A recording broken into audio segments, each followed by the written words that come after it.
वैदिक काल से लेकर आधुनिक युग तक हमारा वैभवशाली इतिहास रहा है। हम यदुवंश शिरोमणि भगवान श्री कृष्ण के वंशज हैं, जिन्हें पूरा विश्व नमामि कृष्णम यदुवंश नाथम कहकर नमन भी करते हैं। और आज इस कार्यक्रम के माध्यम से कई हमारे युवा साथी भी अपने अपने कुछ बातों को रखे, तो निश्चित रूप से श्री कृष्ण हमारे आराध्य हैं, मार्गदर्शक हैं और महाभारत काल में गीता के संदेश के माध्यम से उन्होंने दुनिया को निष्काम कर्म योग का मार्ग भी दिखाया। आज भी गीता को जीवन प्रबंधन का सबसे श्रेष्ठतम सूत्र भी माना जाता है। और भगवान श्री कृष्ण कहते हैं, यदा यदा ही धर्मस्य ग्लानिर्भवति भारत अभ्युत्थानम अधर्मस्य तदात्मानं सृजाम्यहम्। अर्थात जब जब धर्म संकट में आएगा तब तब मैं आऊंगा, और भारतवर्ष में जब भी अत्याचारी और नकारात्मक शक्तियां सिर उठाने लगती है, उनके प्रतिकार में यदुवंशी वीर ही आगे होते हैं। और मातृभूमि से अटूट प्रेम और राष्ट्र के लिए समर्पण हम यदुवंशियों को विरासत में मिला है। स्वतंत्रता संग्राम हो या फिर आजादी की लड़ाई से लेकर हमेशा यदुवंशी हर आंदोलन में, हर लड़ाई में अपनी अग्रणी भूमिका निभाए और कभी भी पीछे हटने का काम नहीं किया, बल्कि हमेशा आगे रहकर एक अग्रणी की भूमिका में हमेशा आगे रहने का काम किया। आजादी के बाद हुए तमाम युद्धों में भी अगर देखें तो हमारे यदुवंशी वीरों ने अपना पराक्रम सिद्ध किया, चाहे आत्मोत्सर्ग भी किया। अकेले 65 के भारत चीन युद्ध में 114 यदुवंशी सैनिकों ने शहादत भी दी। और आज यदुवंशी वीर भारतीय सैनिक के रूप में अपनी अलग पहचान के लिए भी अपनी मांग रख रहे हैं। आई रेजिमेंट की मांग आज हमारे सभी लोग इस बात को रख भी रहे हैं। और लगातार समाज के लिए निश्चित रूप से समाज ने सम्मान दिया। समाज के लिए हमेशा हर संभव ये प्रयास करते हैं, जब कभी भी आवश्यकता होती है आपके साथ रहकर मिलकर जो भी समस्या है उसका समाधान करने का। मुझे भी खुशी हो रही है कि आज जिस तरह से अगर हम बात करते हैं, हम ओबीसी की हम बात करते हैं, निश्चित रूप से आज अगर ओबीसी आयोग को संवैधानिक दर्जा देने का काम अभी माननीय मोदी जी की सरकार ने किया, और सिर्फ संवैधानिक दर्जा ही नहीं दिया बल्कि उसमें पहली बार हमारे एक अहीर भाई, एक यादव समाज के एक बंधु को, हंसराज अहीर जी को उस आयोग का अध्यक्ष भी बनाने का काम माननीय प्रधानमंत्री जी ने किया। निश्चित रूप से आज इस कार्यक्रम के माध्यम से उनके प्रति आभार भी व्यक्त करते हैं कि पहली बार ओबीसी कमीशन में एक यादव भाई को आपने सम्मान देने का काम किया। लगातार हम देखें तो 27% आरक्षण की बात भी करते हैं। आज मेडिकल में भी, मेडिकल के क्षेत्र में कि कैसे सभी को आरक्षण मिल सके, उसकी भी व्यवस्था भारत सरकार के माध्यम से किया गया। तो जब जब जो आवश्यकताएं आई है, समाज के अंदर से जो मांग उठी है, निश्चित रूप से ये प्रयास हुआ है कि उस समस्या का समाधान किया जाए, उस मांग का निराकरण हो। और आने वाले समय में भी निश्चित तौर पे एक प्रतिनिधि के रूप में, सरकार के प्रतिनिधि के रूप में आप लोगों के बीच है। हमेशा ये प्रयास होता है कि चाहे समाज की जो समाज के अंदर की बात हो उसको भी वहाँ तक पहुँचाकर और उनको समाधान कराने का प्रयास करना। और हम आज इस कार्यक्रम के माध्यम से जो बड़ी संख्या में आप सभी उपस्थित हुए हैं, निश्चित तौर पे अभी हमारे पूर्व वक्ता ने भी कहा कि हमें आगे आना होगा तो एक तो समाज की जो बुराई है, कुरीति है, उसको भी दूर करना होगा। और उसके साथ साथ शिक्षा ही एक ऐसा माध्यम है जिसके माध्यम से हम अपना हक, अपना अधिकार हम ले सकते हैं। और आज ये मुझे खुशी है कि आज शिक्षा मंत्रालय का जिम्मा मिला है और 34 वर्षों के बाद राष्ट्रीय शिक्षा नीति आई। राष्ट्रीय शिक्षा नीति के माध्यम से आज हमारे बच्चों को अच्छी शिक्षा मिल सके, गुणवत्तायुक्त शिक्षा मिल सके, इसका प्रयास किया गया।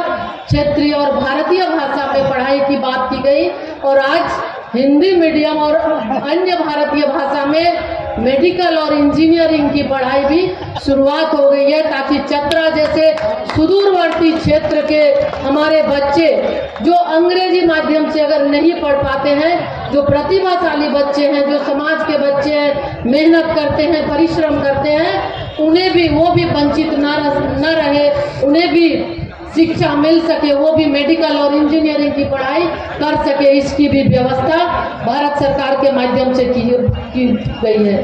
साथ ही साथ साथियों, देश की राजनीति भी करवट ले रही है और यदुवंशियों ने नई चेतना और जागृति आई है, लेकिन इसी दौर में बहुत सारे षड्यंत्र भी हो रहे हैं। आने वाले समय में निश्चित रूप से हम ये कहना चाहेंगे, जो भगवान श्री कृष्ण ने कहा था दुर्योधन को, जो यदुवंश कुल शिरोमणि भगवान श्री कृष्ण जी उस समय चुनौती को याद करना होगा और उन्होंने जो कहा था, जंजीर बढ़ाकर साध मुझे, हाँ हाँ दुर्योधन बांध मुझे, यानी महाभारत काल से ही हम अग्रणी भूमिका में रहे हैं। आने वाले समय में भी एक समाज को एक हम दिशा देंगे, हमारे समाज से पूरे देश के अंदर एक नई जागृति और नई दिशा जाएगी, ऐसा हम काम करेंगे।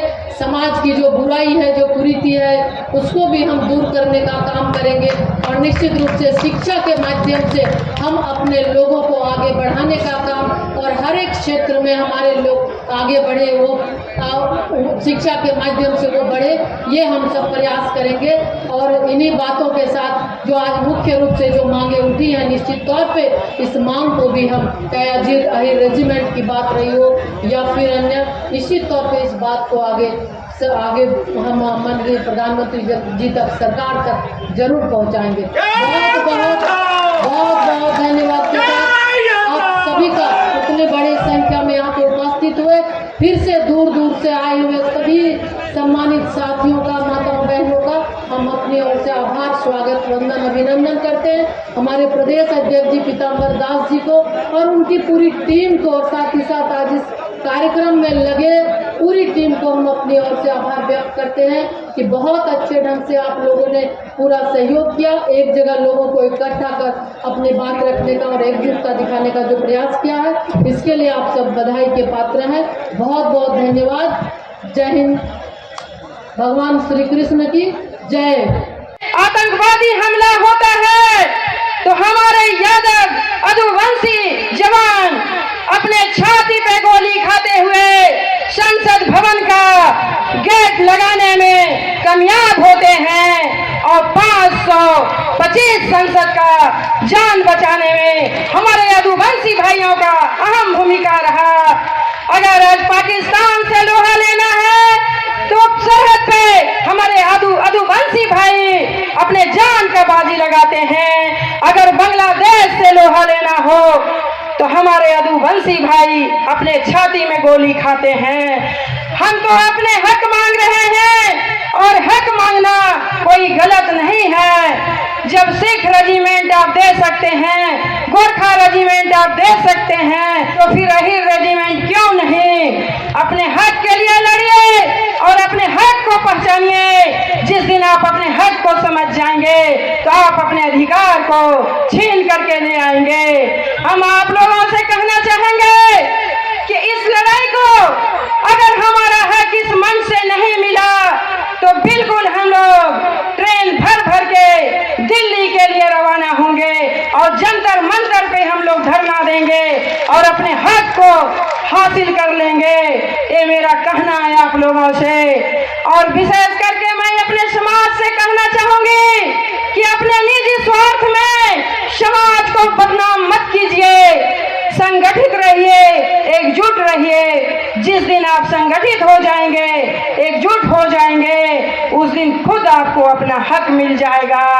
मुट्ठी भर लोग राज कर रहे हैं और पूरे देश में हमारी संख्या 20 से 22% है, लेकिन हमें हमारी हक नहीं मिलती है। वह संसद भवन हो या IAS हो, IPS हो या डॉक्टर हो, हमें भी अपने हक चाहिए, हमें अपने अधिकार चाहिए। हम बहुत कम बोलना चाह रहे हैं क्योंकि हमारे अध्यक्ष जी का निर्देश है कि बस एकजुट हो जाएंगे, आपको अपना हक मिल जाएगा। जय हिंद, जय भारत, जय यादव, जय माधव, वंदे मातरम। अखिल भारतवर्षीय यादव महासभा के तत्वाधान में अखिल भारतवर्षीय यादव महासभा का 100वीं वर्षगांठ समापन समारोह कार्यक्रम का अध्यक्षता कर रहे जदुवंशी समाज के अध्यक्ष परम आदरणीय श्री पीताम्बरदास यादव जी, इस मंच पर विराजमान बरही के माननीय विधायक माननीय श्री उमाशंकर अकेला जी, संयोजक मंडली के अध्यक्ष आदरणीय श्री बल्ली यादव जी, संयोजक श्री रंजन यादव जी, संयोजिका श्रीमती नीलम यादव जी, इस जिला के अध्यक्ष जानदार और शानदार सभी जदुवंशी समाज के लोग जो भी हमारे आगे बैठे हैं, सभी सम्मानित चतरा लोकसभा क्षेत्र के साथ साथ पूरे झारखंड के कोने कोने से आए और बिहार से काफी हमारे गणमान्य आए हैं। आदरणीय विनोद कुमार यादवेंदु जी भी आए हुए हैं, हम प्रणाम करते हैं उनको। और एक बहुत ही अच्छा कलाकार भाई संतोष कुमार रेणु जी पटना से चलकर आए और सभी माँ बहन हमारे प्रमुख। आज यह जो कार्यक्रम हो रहा है अखिल भारतवर्षीय यादव महासभा का 100 साल पूरा हो गया। इतना बड़ा संगठन किसी दूसरे समुदाय के लोगों का नहीं है, लेकिन दुर्भाग्य से जनाब जदुवंशी समाज के भाइयों, इतना पुराना संगठन और इतना पुराना मांग है अही रेजिमेंट का, आखिर क्या कारण है? मैं पूछना चाहता हूँ भारत सरकार से, क्या आखिर आदमों के साथ ऐसा दुर्व्यवहार क्या हो? इसलिए जदुवंशी समाज के लोग इस बात को बड़ा गंभीरता से लेना है। बहुत समय नहीं है, अध्यक्ष जी का कहना है बिल्कुल अच्छे से पालन करेंगे। भाई आज का कार्यक्रम के माध्यम से मुख्य रूप से 3 मांग है। अही रेजिमेंट का गठन, जातीय जनगणना हो और रेयांगला एक जगह है चाइना के बॉर्डर पर जहां 1962 में चाइना के सैनिक चढ़ाई किया था 13,000 की संख्या में। हमारे अही जाति के लोग मात्र 120 की संख्या में थे, लेकिन पीठ नहीं दिखाए, सेना में गोली खाए, युद्ध किए। 3,000 सैनिक चाइना के थे, जिसमें 1300 को मार गिराए। उसके बाद हमारे वीर योद्धा 114 लोग शहीद हो गए और 6 लोग जो बचे उन्हें किडनैप करके ले गया, बंदी बना दिया। तो हम लोग का एक तीसरा मांग है कि भारत देश के सभी जिला मुख्यालय में रेयांगला धाम बने। यह मुख्य रूप से 3 मांग है। बहुत कुछ हम नहीं बोलते हैं क्योंकि हमारे गार्जियन का दबाव है, स्वाभाविक है, क्योंकि बहुत से विद्वान हमारे कई राज्य से आए हुए हैं। हम ज्यादा डिस्टर्ब नहीं करना चाहते हैं, माफ कीजिएगा। जय माधव, जय यादव, जय माधव, जय माधव, जय माधव, जय यादव, जय यादव।